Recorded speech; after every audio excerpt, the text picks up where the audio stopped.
তো ভাই একটা সিনেমা যদি হাজার হাজার কোটি টাকার প্রত্যাশা নিয়ে রিলিজ করে তাহলে শুধু সিনেমা বানালেই হবে না, দর্শকদের প্রত্যাশাটাও বুঝতে হবে। আর এখানে সবচেয়ে বড় ভুল করে ফেললেন ইয়াস, কারণ কেজিএফ 2 এর পর ইয়াসের কাছে দর্শকরা চেয়েছিল যে আরেকটা বিশাল মাস এন্টারটেনার, কিন্তু টক্সিক নিয়ে যা রিয়াকশন সামনে আসছে সেখানে একটা প্রশ্ন বারবার উঠছে, কেজিএফ 2 এর পর ইয়াসও কি প্রবাসে সেই সাউ সিনেমার মতো একই ফাঁদে পড়লেন? সিনেমাটা কি সত্যি ব্যর্থতার দিকে যাচ্ছে, নাকি আমরা একটু তাড়াহুড়ো করে বিচার করে ফেলছি?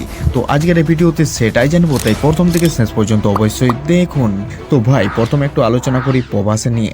বাহুবলী 2 এর পর প্রবাসের স্টারডাম তখন একদম অন্য লেভেলে, দেশের প্রায় প্রতিটা প্রান্তে তার একটা আলাদা ফ্যানবেস তৈরি হয়ে গিয়েছিল, ফলে সাহু সিনেমার আশাটাও আরও হাই হয়ে গিয়েছিল। বিশাল বাজেট, বিশাল অ্যাকশন, বিশাল স্কেল, সব কিছুতেই বিরাট। কিন্তু আসল সমস্যা হলো দর্শকের প্রত্যাশা তার সিনেমার কন্টেন্টের মধ্যে একটা বড় পার্থক্য তৈরি হয়ে গিয়েছিল। অনেক দর্শকের কাছে গল্প আর স্ক্রিন প্লে তার মনের মতো হয়নি, ফলে সিনেমা নিয়ে বিতর্ক শুরু হয় এবং প্রবাসের পরবর্তী প্রজেক্ট নিয়ে মানুষ আরও সতর্ক হয়ে যায়। তো এবার আসি ইয়াসের দিকে।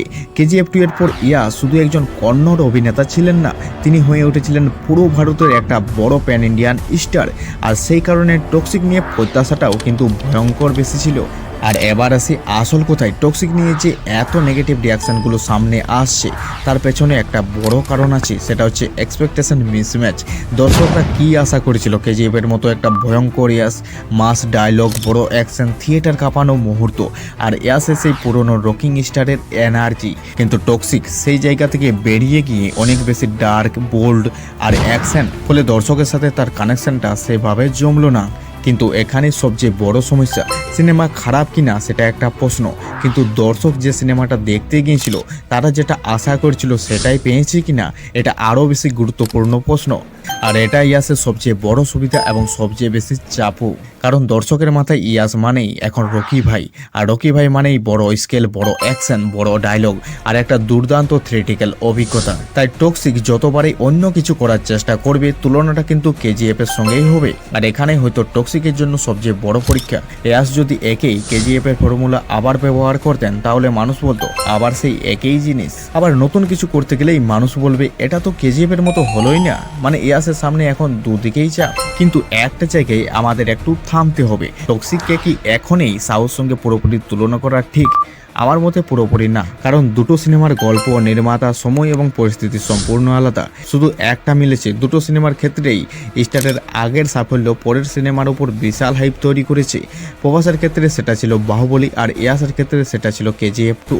এখন টক্সিক সেই প্রত্যাশা কতটা পূরণ করতে পারছে সেটাই আসল বিষয়। আর বক্স অফিসের আসল ছবিটা বুঝতে হলে শুধু প্রথম দিনের রিয়াকশন দেখলেই হবে না, সিনেমা কয়েকদিন ধরে দর্শকদের হলে ধরে রাখতে পারছে কিনা সেটাই সবচেয়ে বেশি গুরুত্বপূর্ণ।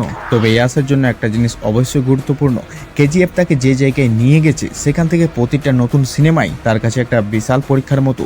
কারণ এখন শুধু মানুষ সিনেমা দেখতে যায় না, মানুষ ইয়াসের কাছ থেকে একটা ইভেন্ট আশা করছে। আর সেই ইভেন্ট যদি দর্শকের প্রত্যাশার সঙ্গে মিলে যায় তাহলে সিনেমা বিস্ফোরণ ঘটাতে পারে। কিন্তু যদি প্রত্যাশা আর বাস্তব অভিজ্ঞতার মধ্যে দূরত্ব তৈরি হয় তখন সোশ্যাল মিডিয়ায় রিয়াকশন খুব দ্রুত নেগেটিভ হয়ে পড়ে। আর আজকের দিনে এই নেগেটিভিটি খুব দ্রুত ছড়িয়ে যায়। তাহলে আসল প্রশ্ন, টক্সিক কি সত্যি ইয়াসের সাহস সাথে মিলে গেল?